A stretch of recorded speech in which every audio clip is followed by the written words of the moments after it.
a false alarm. He was gambling the fate of the world on his intuition. If he was wrong, Soviet cities would be incinerated in minutes with no retaliation. If he was right, he would have single-handedly prevented World War III. As we know today, Petrov was right. The alarm was later found to have been triggered by a rare alignment of sunlight on high-altitude clouds, which the satellite-based system had mistaken for the engine flare of intercontinental ballistic missiles. His defiance of protocol was initially praised by some, but the incident was a deep embarrassment for the Soviet military. Petrov was neither rewarded nor punished, but rather sidelined and retired with a modest pension. His heroic act of insubordination remained a classified secret until after the fall of the Soviet Union. The story of Stanislav Petrov serves as a chilling reminder of how close we have come to global catastrophe and how, on at least one occasion, the world was saved not by technology or policy, but by the calm, reasoned judgment of a single individual who chose to trust his gut over his computer. The Forgotten Genocide: How a German colonial war in Africa became a blueprint for 20th century horrors. In the annals of modern history, the early 20th century is often remembered for the looming specter of World War I. But in the arid landscapes of what is now Namibia, a brutal conflict was unfolding, a chilling precursor to the industrial-scale slaughter that would later define the century. The Herero and Namakwa genocide, perpetrated by German colonial forces between 1904 and 1908, stands as a harrowing and largely forgotten moment that not only decimated indigenous populations, but also laid a sinister groundwork for future atrocities. The story begins in 1884, when Germany, a latecomer to the scramble for Africa, established the colony of German Southwest Africa. Tensions simmered for years between the German settlers and the indigenous Herero and Nama peoples, who found their lands, cattle, and autonomy increasingly eroded. The colonists, driven by a sense of racial superiority and economic ambition, imposed their will through discriminatory laws and violent intimidation. The breaking point came in January 1904. Provoked by the ever-tightening grip of their colonial overlords, a faction of the Herero, led by Chief Samuel Maharero, rose in rebellion. Their initial attacks targeted German outposts and settlers, a desperate act of resistance against a foreign power that had systematically disenfranchised them. The German response was swift and merciless. Kaiser Wilhelm II dispatched Lieutenant General Lothar von Trotha, a man with a notorious reputation for brutality, to quell the uprising. Following a decisive but not conclusive victory at the Battle of Waterberg in August 1904, German forces drove tens of thousands of Herero men, women, and children into the unforgiving Omaheke Desert. The German strategy was not merely to defeat the Herero in battle, but to erase them from existence. Soldiers poisoned waterholes and established a perimeter, effectively sealing the desert and leaving its occupants to a slow, agonizing death from thirst and starvation. In October 1904, Trotha issued his infamous Vernichtungsbefehl, or extermination order. Within the German borders, every Herero, with or without a gun, with or without cattle, will be shot. I will no longer accept women and children. I will drive them back to their people, or I will have them shot at. This decree codified a policy of genocide. Some historians argue that the Herero and Namakwa genocide served as a blueprint for the Holocaust, providing a terrifying precedent for the Nazi regime's later atrocities. The story of the Herero and Namakwa people serves as a vital and sobering reminder of a lesser-known, yet deeply significant chapter of modern world history. The Great San Francisco Shake, a minute of terror in 1906. At 5:12 on the morning of April 18, 1906, the city of San Francisco was sleeping. But deep beneath the ground, the San Andreas Fault shifted with a violent fury, unleashing a catastrophic earthquake with an estimated magnitude of 7.9. For a full minute, that felt like an eternity. The ground bucked and roared. Buildings constructed of brick and masonry crumbled into dust. Gas lines ruptured, and in the chaos, fires ignited. These blazes, fanned by strong winds, would grow into a firestorm that would rage for 3 days, proving even more destructive than the initial quake. By the time the shaking stopped and the fires were finally extinguished, a city lay in ruins. Over 3,000 people had lost their lives, and more than half of the city's 400,000 residents were left homeless. The Great San Francisco Earthquake and Fire remains one of the most significant natural disasters in U.S. history. A stark reminder of nature's power and a testament to the city's eventual rebirth from the ashes. In 118 AD, during China's Han Dynasty, the wheelbarrow was depicted in a tomb mural found in Chengdu, Sichuan province. That's the earliest rendering documented. It's believed the creation came about like this: hauling heavy baskets of rubble and dirt from the construction site of the new palace. Their shoulders raw and muscles perpetually aching, the workers watched ants on the ground, tiny creatures carrying loads bigger than themselves with tireless determination. There had to be a better way. One evening, hunched over a flickering oil lamp, they sketched an idea on a piece of discarded parchment. They envisioned a single, sturdy wheel, an axle, and two long handles extending back from a deep basin. They called it the wooden ox. The other laborers chuckled. The slave reinforced the frame and balanced the load directly over the wheel. The next day, effortlessly, they pushed a full basin of heavy stones across the rugged ground. The laughter stopped. Jaws dropped. Now doing the work of three men with the effort of one. The overseer, a man whose face was usually a mask of impatience, watched with a glint of awe in his eyes. The rhythmic squeak of the single wheel became the new sound of progress across the empire. A simple, brilliant idea that lifted the burden from the backs of men and rolled civilization forward, one load at a time. Thanks for stopping by. It's your new favorite channel, the Historical Footnote. Let me tell you about this story. During World War I, Lieutenant General Sir Adrian Carton de Wart sustained the following specific injuries. His left hand was shattered during the Second Battle of Ypres. When a field surgeon refused to immediately amputate two dangling fingers, he tore them off himself. He described this experience as an entertainment and no worse than having a tooth out. During the Battle of the Somme, a bullet passed cleanly through his head. He noted the only lasting side effect was that the back of his head would tickle when he got a haircut. He was shot through the hip at the Battle of Passchendaele. He was shot through the leg at Cambrai. He was shot through the ear at Arras. Beyond his physical injuries, Lieutenant General Sir Adrian Carton de Wart survived the following life-threatening situations: two separate plane crashes, one during World War I and another in April 1941 when his Wellington bomber crashed over the Mediterranean, leading to his capture by Italian troops. As a POW in Vincliata, Italy, he was the ringleader of several escape attempts, including digging a 60-foot tunnel through bedrock, while in Poland after World War I, he single-handedly fended off a group of Cossacks attempting to hijack his train. After surviving decades of combat, he slipped on a coconut mat, fell down a flight of stairs in Burma, broke his back, and was knocked unconscious. And as expressed in his autobiography, Happy Odyssey, Sir Adrian Carton de Wart's perspective on war was that he frankly had enjoyed the war and that war was in my blood. He found peace to be a drag and considered a life of comfort to be a cage, craving adventure and action. Tell us if you like this by giving us a huge thumbs up. Please subscribe and thank you as always. Hey, are you ready for the next fact?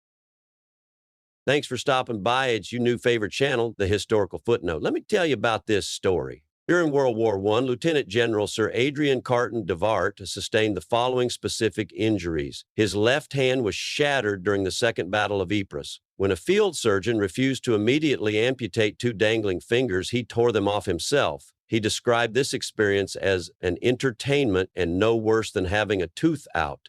During the Battle of the Somme, a bullet passed cleanly through his head. He noted the only lasting side effect was that the back of his head would tickle when he got a haircut. He was shot through the hip at the Battle of Passchendaele. He was shot through the leg at Cambrai. He was shot through the ear at Arras. Beyond his physical injuries, Lieutenant General Sir Adrian Carton de Wart survived the following life-threatening situations: two separate plane crashes, one during World War I and another in April 1941 when his Wellington bomber crashed over the Mediterranean, leading to his capture by Italian troops. As a POW in Vincliata, Italy, he was the ringleader of several escape attempts, including digging a 60-foot tunnel through bedrock, while in Poland after World War I, he single-handedly fended off a group of Cossacks attempting to hijack his train. After surviving decades of combat, he slipped on a coconut mat, fell down a flight of stairs in Burma, broke his back, and was knocked unconscious. And as expressed in his autobiography, Happy Odyssey, Sir Adrian Carton de Viart's perspective on war was that he frankly had enjoyed the war and that war was in my blood. He found peace to be a drag and considered a life of comfort to be a cage, craving adventure and action. Tell us if you like this by giving us a huge thumbs up. Please subscribe and thank you as always. Hey, are you ready for the next fact? To my esteemed colleague in the endless pursuit of our shared past, I wish to draw your attention today to a peculiar and enduring moment from our more recent history. It is a story that at first glance might seem like a footnote, a bizarre anomaly in the grand tapestry of the 20th century. Yet I believe it speaks volumes about the era in which it occurred and resonates with a timeless human fascination with the unknown. This is not a tale of great battles or political upheavals, but a quiet, chilling, and profoundly human mystery that unfolded in the vast, indifferent wilderness of the American Pacific Northwest. It is a cold case, a ghost story, and a heist all rolled into one, and it begins on a cold Thanksgiving Eve under the hum of jet engines. I speak, of course, of the man known to the world as D.B. Cooper. Our story begins on November 24th, 1971, a day of hurried travel and holiday anticipation across the United States. At Portland International Airport in Oregon, a man in his mid-40s, dressed in a dark business suit with a black tie and a crisp white shirt, approached the ticket counter for Northwest Orient Airlines. He purchased a one-way ticket to Seattle, a short 30-minute flight. He gave his name as Dan Cooper. He was quiet and unassuming, just another face in the holiday crowd. He boarded the Boeing 727 Flight 35 and took his seat, 18C. He ordered a bourbon and soda, lit a cigarette, and waited patiently for takeoff. There was nothing about him to suggest that he was about to commit one of the most audacious and mysterious crimes in modern history, a crime that would see him step out of a commercial airliner and into the realm of legend. Shortly after the flight was airborne, Cooper handed a note to a flight attendant, Florence Schaffner. Thinking it was just another lonely businessman's advance, she initially slipped it into her purse. Cooper, ever so politely, leaned closer and said, "Miss, you'd better look at that note. I have a bomb." The note was neatly printed and made its point with chilling clarity. Schaffner's blood ran cold. She asked to see the bomb, and Cooper calmly unzipped his briefcase, just enough for her to see a collection of red cylinders, wires, and a large battery. His demands were as precise as his appearance. $200,000 in negotiable American currency, which meant unmarked bills, 4 parachutes, 2 primary and 2 reserve, and a fuel truck standing by in Seattle to refuel the aircraft upon arrival. The flight crew relayed the demands to the ground. The president of Northwest Orient Airlines, Donald Norrup, authorized the payment, prioritizing the lives of the 36 passengers and 6 crew members. Sometime after 8 p.m., somewhere between Seattle and Reno, Nevada, in the midst of a raging storm, a warning light flashed in the cockpit, indicating that the aft air stair had been opened. This was the moment. D.B. Cooper, with the ransom money strapped to his body, walked down that staircase and leapt out into the freezing, rain-swept night. He vanished without a sound, swallowed by the vast, rugged wilderness below. The immediate aftermath was a frenzy of activity and ultimately frustration. A massive search operation, one of the largest in U.S. history, combed the dense forests of southwestern Washington. No trace of Cooper, his parachute, or the money was found.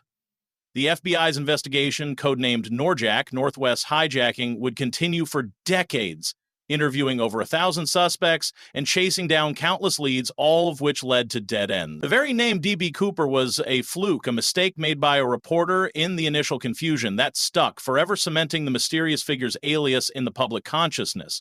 For 9 long years, the case remained utterly cold. Then, in 1980, a young boy named Brian Ingram, vacationing with his family on the banks of the Columbia River at a spot known as Tennabar, discovered 3 rotting packets of cash buried in the sand.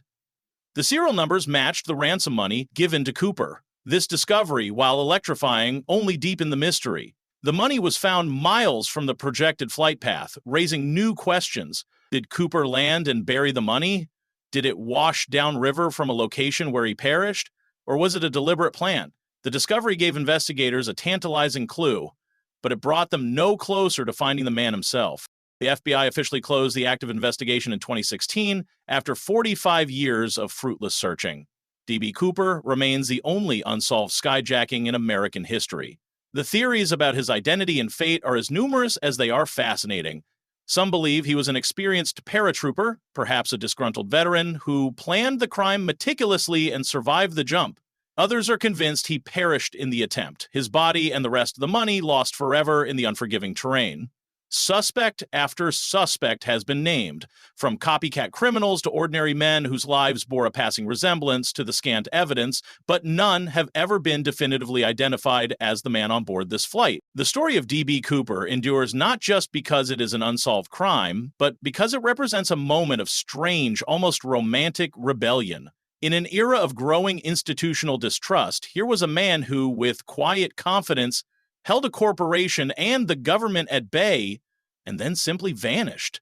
He was not violent or cruel, he was by all accounts a gentleman, and in his disappearance, he became a modern folk hero, a symbol of defiance against an impersonal system. My friend, as we look back on this super moment, I urge you to consider it not just as a thrilling cold case, but as a cultural artifact. What does the enduring legend of D.B. Cooper tell us about the American psyche in the early 1970s? What anxieties and desires did his audacious act tap into? I call upon you to look beyond the sensationalism and the folklore, examine the details of the case, the professionalism of the flight crew, the calculated risks taken by Cooper, the massive institutional response, and the decades of public fascination. In this story, we see a reflection of our own relationship with authority, with mystery, and with the tantalizing possibility that sometimes a person can simply step out of the world and into the realm of history, leaving behind nothing but questions.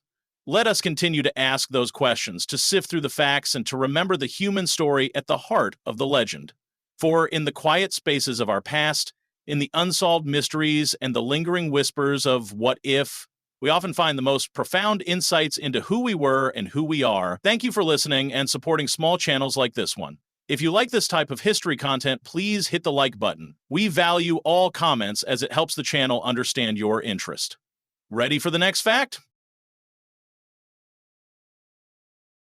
The Great Molasses Flood of 1919. On January 15, 1919, a massive storage tank containing over 2.3 million gallons of molasses burst in Boston's North End. A sticky brown wave, reportedly 25 feet high, surged through the streets at an estimated 35 miles per hour. The bizarre and destructive flood of sweetener buckled the elevated railway tracks, crushed buildings, and trapped people and horses in its viscous grip. The disaster killed 21 people and injured 150 more. For weeks, the cleanup continued, and residents claimed the sweet smell of molasses lingered in the neighborhood for decades, a strange reminder of a tragically forgotten moment in time. Ready for the next fact?